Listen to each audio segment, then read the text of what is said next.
Oi, gente, eu me chamo Mariana, eu sou do subgrupo da culinária do 7º ano A, da 910 Norte, e esse é o nosso trabalho sobre o Sudeste.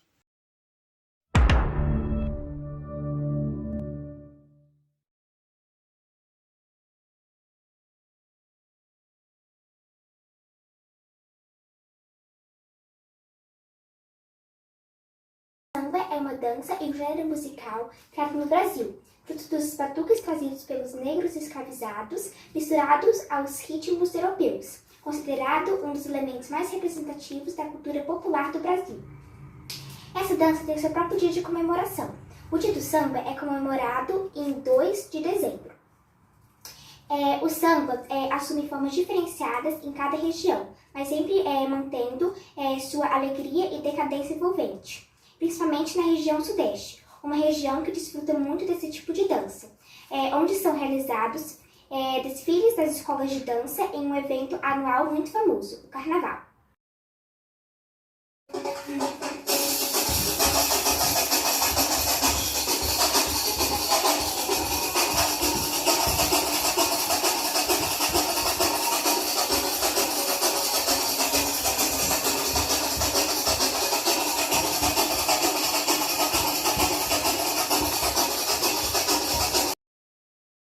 Bom dia a todos que estão assistindo nossa reportagem.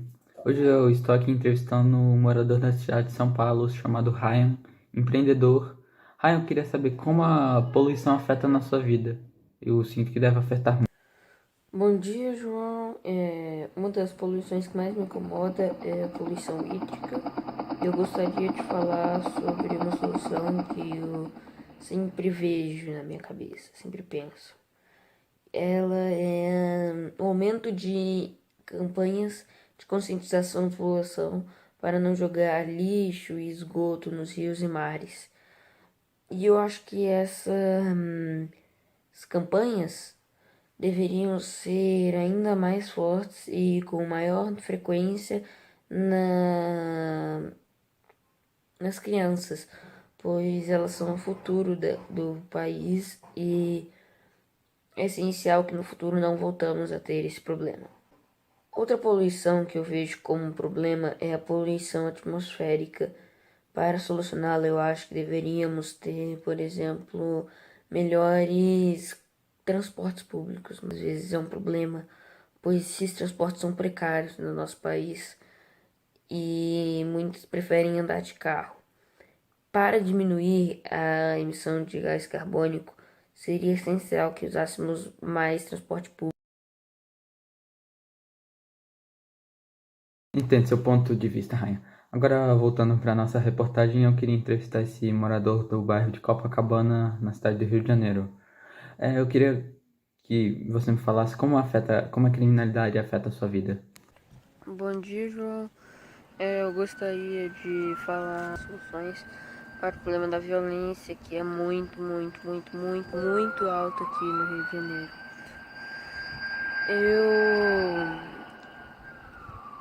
Eu sinceramente não sei se dá para reverter, se a cidade algum dia vai conseguir ter um índice de criminalidade normal, mas eu acho que podemos diminuir isso. E uma dessas formas de diminuir essa criminalidade é aumentando a vigilância em locais com maior risco, aumentando o treinamento de agentes da segurança e, por exemplo, permitindo o acesso a armas brancas e armas de fogo a pessoal com autorização e com testes psicológicos. O Curupira. O Curupira é um jovem de cabelos ruivos e avermelhados um pouco compridos e tem seus pés virados para trás. Ele costuma parecer montado em um porco selvagem para defender a mata e os animais na floresta onde vive. Alguns dizem que ele é, na realidade, um índio. Ele é um guardião da floresta e os animais, quando estão correndo perigo, pedem ajuda para ele através de um assobio. a origem do Curupira. O padre Anchieta se referia a Curupira como demônio e falava que ele causava muito mal aos indígenas, causando medo às pessoas. Por isso, ofereciam presentes ao Curupira. Outro relato foi do padre João Daniel, em 1797. Ele fala que aqueles que encontravam Curupira deveriam obedecer às suas ordens ou sofreriam péssimas consequências. Algumas teorias levantadas dizem que o Curupira pode ter surgido com um povo indígena criano, conhecido como Nau. Origem do nome Curupira. Não se tem certeza entre os especialistas e estudantes da língua tupi a respeito da origem do nome Curupira. A definição mais conhecida faz menção a uma característica física do Curupira e diz que o significado do nome Curupira é corpo de menino. Alguns especialistas sugerem que o significado é pele de sarna ou coberto de pústulas. Curiosidade sobre Curupira. Curupira possui os pés virados para trás. Assim, ele confunde lenhadores e caçadores. O Curupira é conhecido como guardião das florestas. Quando ele está em perigo, um assobio só já o chama. Quando o caçador ameaça algum ser da floresta, o Curupira joga nele uma espécie de feitiço, tornando a vida dele um pesadelo, um inferno. O feitiço é retirado quando o caçador está verdadeiramente arrependido. Oi, meu nome é Luiz e eu vim falar por que o Cristo Redentor foi criado. Basicamente, ele foi criado por causa do aniversário de 100 anos da independência do Brasil. Foi decidido que ele seria construído com uma votação que ocorreu em 1921. Os criadores do Cristo Redentor foram Heitor da Silva Costa, desenhista, Carlos Oswald, pintor, e o escultor Maximilian Polandowski, que foi encarregado de esculpir a cabeça e as mãos do monumento. O corpo de Cristo foi feito de pedra-sabão, que foi cortado em vários triângulos e foram colocados sobre um tecido e depois aplicados na estátua. Antes de começarem a trabalhar na obra em tamanho real, foram feitas inúmeras maquetes de gesso. O Cristo Redentor é uma escultura de estilo Art Deco, com os braços abertos em forma de uma cruz, com 38 metros de altura, o equivalente a um prédio de 3 andares. Desse total, 30 metros são equivalentes ao monumento e os outros 8 metros são equivalentes ao pedestal. Tudo começou em 1859. O padre Pedro Maria Bel sugeriu à princesa Isabel que erguesse um símbolo religioso no topo do Morro do Corcóvado. A princesa gostou da ideia e chegou a dar apoio à construção da obra. No entanto, o tempo foi passando e nada aconteceu. 3 décadas mais tarde, o Brasil deixou de ser imperial e passou a ser republicano, o que travou a obra de vez, porque o Estado republicano é a favor da separação do Estado entre a Igreja. Olá, gente, meu nome é Julia Alves e hoje eu vim aqui fazer um prato típico do estado de Minas Gerais, o famoso pão de queijo.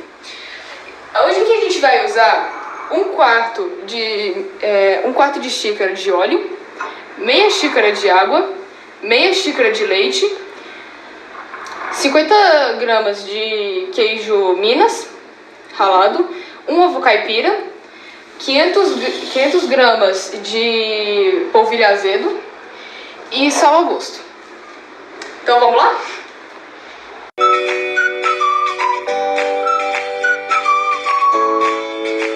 O pão de queijo foi criado em Minas Gerais, mas a popularização dele só foi acontecer a partir de 1950, quando a mineira Artemia Carneiro fez a receita e começou a vender o pão de queijo pela região.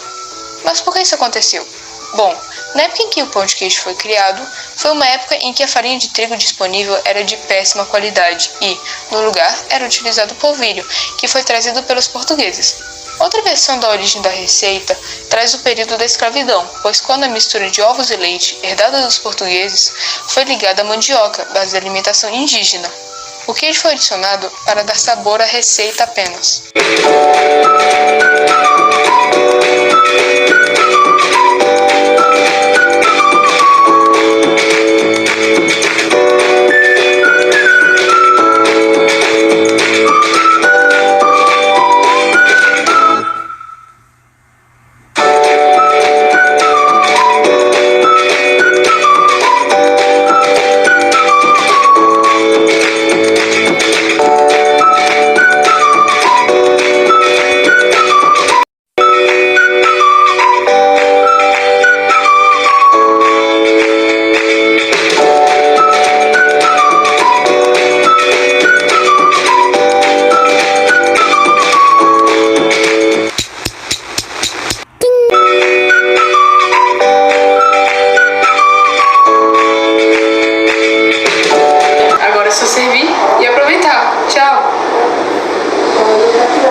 pratos típicos mais conhecidos do Brasil.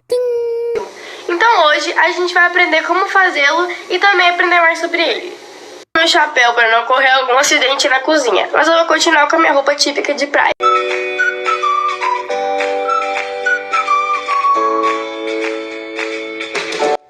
A feijoada tradicional ela é composta por feijão preto, diversas partes do porco, linguiça, farinha e o acompanhamento de algumas verduras e legumes. Ela é apontada como uma criação culinária dos africanos escravizados que vieram para o Brasil.